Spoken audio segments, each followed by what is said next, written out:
નવું વર્ષ આવી ગયું. 2024ની બદલે કેલેન્ડરમાં હવે 2025 લખાવી આવશે.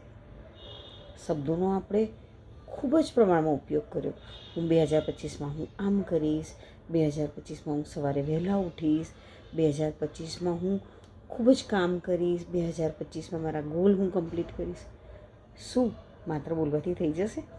ના, ઘણા લોકો ઘણું બધું બોલે છે. શબ્દો ભ્રમણા છે, આચરણ હકીકત છે. એ શબ્દોને, એ ભ્રમણાને હકીકતમાં ફેરવવી પડશે. બોલવાથી કશું જ નહીં થાય. એ તો ભ્રમિત કરે છે. શબ્દો આપણને ભ્રમિત કરે છે. આચરણ હકીકત છે. આચરણ આપણને આપણા લક્ષ્ય સુધી પહોંચવામાં મદદ કરશે, ના કે શબ્દો. શબ્દો તો કોઈ પણ બોલી શકે છે. બોલવામાં શું છે?